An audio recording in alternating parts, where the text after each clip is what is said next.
जय हिंद। तो आप लोग का अपना ही YouTube channel N B maths music पे स्वागत है। तो आज की क्लास में हम लोग बात करेंगे कि प्रकाश के परावर्तन, और प्रकाश के परावर्तन में हमने पीछे 4 क्लास दे दिए हैं और 4 क्लास में आप लोग को बहुत सारी चीज़ हमने पढ़ा दिया है। तो आज की क्लास में हम लोग को बात करना है कि अवतल दर्पण द्वारा प्रतिबिंब का बनना, कि अवतल दर्पण से कैसे कैसे प्रतिबिंब बन सकता है क्या। तो आज हम लोग को सीखना है कि अवतल दर्पण में प्रतिबिंब कैसे बनेगा, वस्तु कहाँ पर रखेंगे तो कहाँ पे बनेगा। ठीक है। तो अगर आप लोग हमारे चैनल पर नए हैं तो प्लीज़ हमारे चैनल को लाइक करें, सब्सक्राइब करो, ज़्यादा ज़्यादा शेयर करें। तो चलिए आप लोग का समय ना लेते हुए क्लास को स्टार्ट करते हैं। तो सबसे पहले हम लोग क्या करते हैं कि वस्तु को अनंत पे रख के देखते हैं तो प्रतिबिंब कहाँ पे बनता है। तो सबसे पहला है कि जब वस्तु अनंत पे हो, जब वस्तु अनंत पे स्थित हो तब प्रतिबिंब कहाँ पर बनेगा। तो मान लीजिए कि ये कोई वस्तु ए बी है, ठीक है। ये कोई वस्तु ए बी है तो इसका प्रतिबिंब कहाँ बनेगा। तो जब ये वस्तु ए बी है तो हम लोग ए से देखेंगे, सिरा ए से देखेंगे तो क्या होगा कि ये किरण, आपतित किरण मुख्य अक्ष से समांतर जाएगा।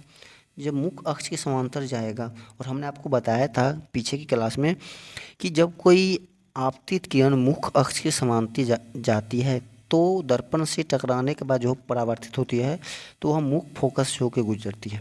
किसी होकर गुजरती है, मुख्य फोकस से होकर गुजरती है। और क्यों गुजरती है मैंने वो कल आपको बताया था और आज थोड़ा बताते हैं।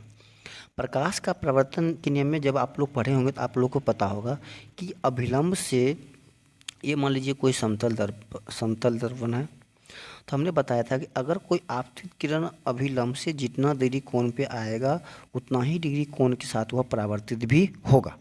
तो जब ये मान लीजिए कि ये हमारा क्या है कि वक्ता केंद्र है, तो वक्ता केंद्र से गोला के किसी सतह पे जब कोई त्रिज्या पड़ती है तो लंबवत पड़ती है, अर्थात ये हमारा क्या हो जाएगा, अभिलंब हो जाएगा। तो ये जो आपतित किरण जितना डिग्री कोण के साथ आया तो ये परावर्तित किरण भी उतने डिग्री कोण के साथ जाएगा, और जितने उतना डिग्री कोण के साथ जाएगा तो किससे गुजरेगा, या मुख्य फोकस। ठीक है, बस यही बात। फिर जब हम बी से चलेंगे, तो जब बी से चलेंगे तो फिर ये भी हमारा क्या होगा, मुख्य अक्ष से समांतर है, कहाँ से गुजरेगा, ये भी परावर्तित किरण मुख्य फोकस। अर्थात ये दोनों परावर्तित किरण मुख्य फोकस पे प्रतिच्छेद करता है, इसीलिए प्रतिबिंब कहाँ बनेगा, फोकस पे बनेगा, मुख्य फोकस पे। ये चीज़ ध्यान रखिए, जहाँ पे दो परावर्तित किरण प्रतिच्छेद करेगा प्रतिबिंब वहीं पे बनता है। ठीक है। तो यह मुख्य फोकस पे प्रतिच्छेद किया तो प्रतिबिंब कहाँ पर बन गया, मुख्य फोकस पे। और बना है कैसा, तो वास्तविक, चूंकि हम वास्तविक क्या हमको दिख रहा है कि यहाँ पे बना है, वास्तविक है। और क्या है कि वस्तु की अपेक्षा क्या है कि उल्टा है। ठीक है। और प्रतिबिंब का जो साइज है वस्तु की अपेक्षा का बहुत छोटा है, अत्यधिक छोटा है, ये एक बिंदु साइज का बना है। ठीक है। चलिए इसी चीज़ को हमने क्या किया है कि नीचे में लिख दिया है। ठीक है, चलिए समझ लीजिए। तो कहता है क्या है कि प्रतिबिंब फोकस से बनेगी, प्रतिबिंब का साइज अत्यधिक छोटा अर्थात बिंदु साइज का होगा। जो प्रतिबिंब का साइज होगा ना अत्यधिक छोटा, बहुत छोटा है, बिंदु के साइज का है। और प्रतिबिंब वास्तविक एवं उल्टा बना है। क्या बना है, वास्तविक एवं उल्टा।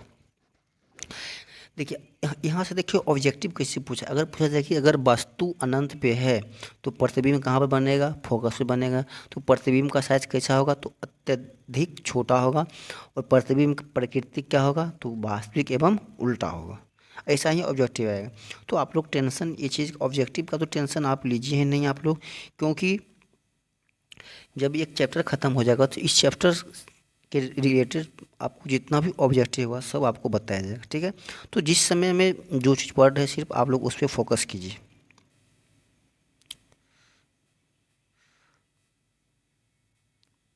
चलिए, कहता है कि जब वस्तु अनंत तथा वक्ता केंद्र सी के बीच हो तब, जब वस्तु अनंत और वक्ता केंद्र के बीच होगा तो प्रतिबिंब कहाँ पर बनेगा। देखिए ये हमारा क्या होगा, अनंत हो गया और ये वक्ता केंद्र। जब वस्तु अनंत और वक्ता केंद्र के बीच होगा तो प्रतिबिंब कहाँ पर बनेगा। देखिए ये भी हमने मान ली कोई एक वस्तु लिया, तो जब हम मुख्य अक्ष के समांतर चलेंगे, जब हम ए से देखेंगे तो कहाँ सीधी रेखा या आपतित किरण मुख्य अक्ष से जाएगी समांतर, क्योंकि मुख्य अक्ष से दूरी क्या है कि सभी के बीच की दूरी डिस्टेंस क्या है, समान है। अर्थात यह ए हमारा क्या है, आपतित किरण मुख्य अक्ष के समांतर जा रहा है।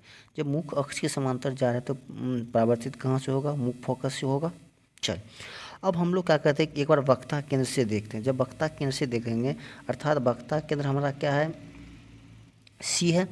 और सी से वक्ता केंद्र से गोलिया के किसी सतह पर जो त्रिज्या आती है, कोई किरण आएगी तो क्या होगा, लंबवत आएगी।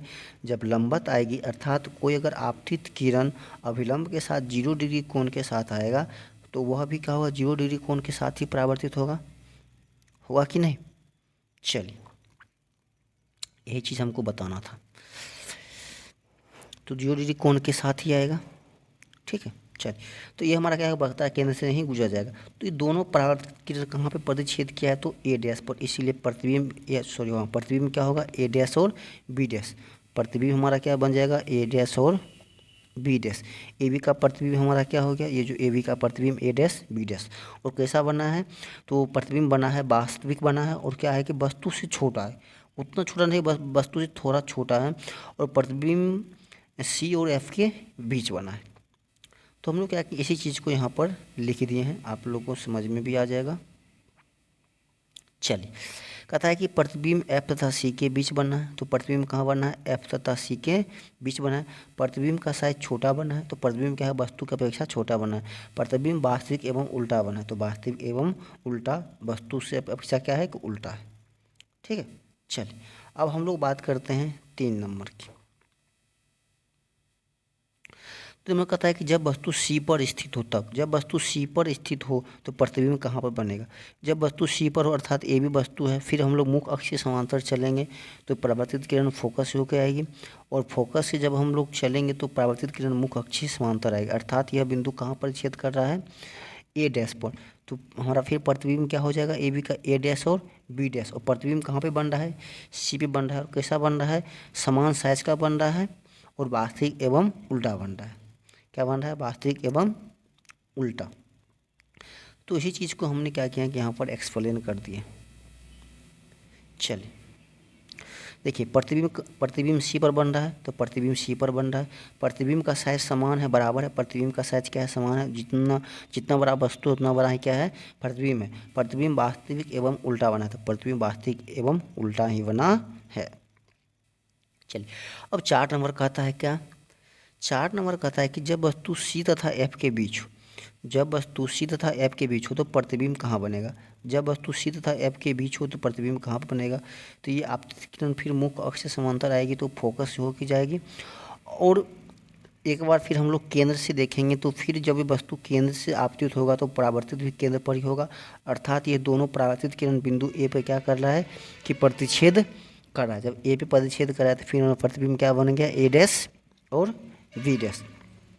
और प्रतिबिंब कहाँ बना है, तो वक्ता सी और अनंत के बीच, कहाँ बना है, सी और अनंत के बीच। चलिए, देखिए, प्रतिबिंब कहाँ बना है, सी और अनंत के बीच बना है, तो प्रतिबिंब सी तथा अनंत के बीच बना है। प्रतिबिंब का साइज विवर्धित मतलब बड़ा बना है। प्रतिबिंब का साइज क्या है कि वस्तु साइज से क्या है, बड़ा है, वस्तु के साइज से क्या है, प्रतिबिंब का साइज बड़ा है। तो और प्रतिबिंब का प्रकृति क्या है, तो वास्तविक एवं उल्टा बना है। क्या बना है, वास्तविक एवं उल्टा, ठीक है।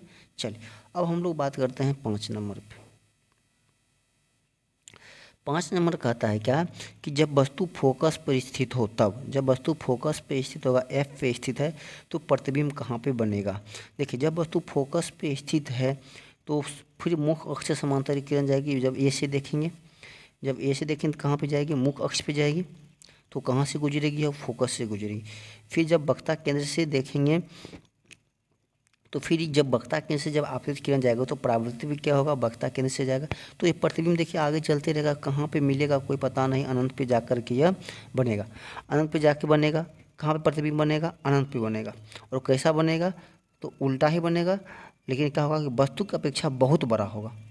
जब मान लीजिए अगर कटेगा तो इससे प्रतिबिंब का साइज क्या होगा, बहुत बड़ा होगा, लेकिन क्या होगा कि उल्टा होगा।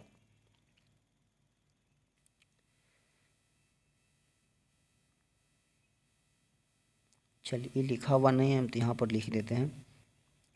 देखिए, टाइपिंग करने में मिस्टेक हो गया होगा। चलिए, सबसे पहले देखते हैं, तो प्रतिबिंब कहाँ पे बनेगा, तो प्रतिबिंब अनंत पर बनेगा। कहाँ पर बनेगा, अनंत पर, प्रतिबिंब अनंत पर बनेगा, ठीक है। बी, प्रतिबिंब का साइज क्या होगा, तो बहुत बड़ा होगा। प्रतिबिंब का साइज क्या होगा, बहुत बड़ा होगा। प्रतिबिंब का साइज क्या होगा, बहुत बड़ा होगा, बहुत बड़ा होगा। और प्रतिबिंब क्या होगा, वास्तविक एवं उल्टा होगा। सी, प्रतिबिंब क्या होगा, यहाँ पर लिखते हैं, प्रतिबिंब क्या होगा कि वास्तविक एवं उल्टा बनेगा, वास्तविक एवं उल्टा। इसको आप लोग लिख लीजिएगा, टाइपिंग करने में मिस्टेक हो गया होगा। चलिए प्रतिबिंब क्या बनेगा, वास्तविक एवं उल्टा। इसका स्क्रीनशॉट ले लीजिएगा, फिर चूँकि ये हट जाएगा। तो अगर एक बार मैं फिर समझाता हूँ, अगर वस्तु एफ पे है तो प्रतिबिंब कहाँ बनेगा, अनंत पर बनेगा, और उसका साइज क्या होगा, बहुत बड़ा होगा। क्या होगा, वस्तु की अपेक्षा बहुत बड़ा होगा, और प्रकृति क्या होगा, तो वास्तविक एवं उल्टा होगा। कोई दिक्कत? चलिए आगे चलते हैं। अब कहता है कि अगर वस्तु पी तथा एफ के बीच हो, अगर वस्तु पी तथा एफ के बीच हो तो प्रतिबिंब कहाँ पर बनेगा। जब वस्तु पी तथा एफ के बीच हो, किसके बीच हो, पी तथा एफ के बीच, तो पी तथा हमने क्या किया कि ए से ध्रुव को देखा है, तो ध्रुव से जितना डी, ये हमारा क्या होगा कि अभिलंब हो गया, तो जितना डी कोण के साथ है उतना डी कोण के साथ ये हमारा क्या होगा, परावर्तित। फिर वक्ता केंद्र से देखेंगे तो जितना डी कोण के साथ जाएगा उतना डी कोण के साथ ही क्या आएगा, अर्थात कि एक ही रेखा से उसी रेखा पर क्या होगा, वह रिटर्न हो जाएगा। तो देखिए अगर इधर आएंगे तो दोनों लगता नहीं है कि कभी मिलेगा, कभी मिलेगा, ज़िंदगी में कभी नहीं मिलेगा। तो हम लोग क्या किया कि कल्पना कर लेके देखते हैं इधर आगे जाके कहीं पे मिलता है। तो हम लोगों ने कल्पना किया है, तो यह ए डैश और बी डैश पे क्या होगा कि प्रतिच्छेद हो गया, अर्थात जो वस्तु का जो प्रतिबिंब बना है दर्पण के पीछे बना है, ए डैश और बी डैश कहाँ बना है, दर्पण के पीछे, दर्पण के पीछे बना है। और प्रतिबिंब का साइज क्या है कि वस्तु के साइज से बड़ा है, प्रतिबिंब का साइज क्या है कि वस्तु के साइज से बड़ा है। और यह क्या है कि आभासी और सीधा, आभासी का मतलब कि काल्पनिक, जो सिर्फ हम लोग कल्पना किए हैं कि यह प्रतिबिंब बना है, तो कैसा बना है, आभासी और सीधा बना है। कैसा बना है, आभासी और सीधा। यहाँ पर देख लीजिए, प्रतिबिंब दर्पण के पीछे बना है, प्रतिबिंब का साइज विवर्धित मतलब बड़ा बना है, प्रतिबिंब आभासी एवं सीधा बना है। क्या बना है, आभासी एवं सीधा। देखिए इस पे बहुत सारा ऑब्जेक्टिव आएगा, इस चीज़ से आपको बहुत कम से कम 10-15 ऑब्जेक्टिव बनती है। ठीक है, तो ये चीज़ मैं आपको बना के आपको एक क्लास देंगे। मैं हर चैप्टर का जो मैं, मेरा जो चैप्टर फिनिश हो जाएगा, फिर उस फिनिश चैप्टर के बाद होने के बाद आपको उस पूरे चैप्टर का जितने भी ऑब्जेक्टिव बनेगा सभी आपको बताया जाएगा। इसके लिए आप टेंशन नहीं लें और आप अच्छी तरह से पढ़ें। अगर आप लोग हमारा वीडियो अच्छा लगा होगा तो प्लीज़ लाइक करें, सब्सक्राइब करें और ज़्यादा शेयर करें। जय हिंद, जय भारत।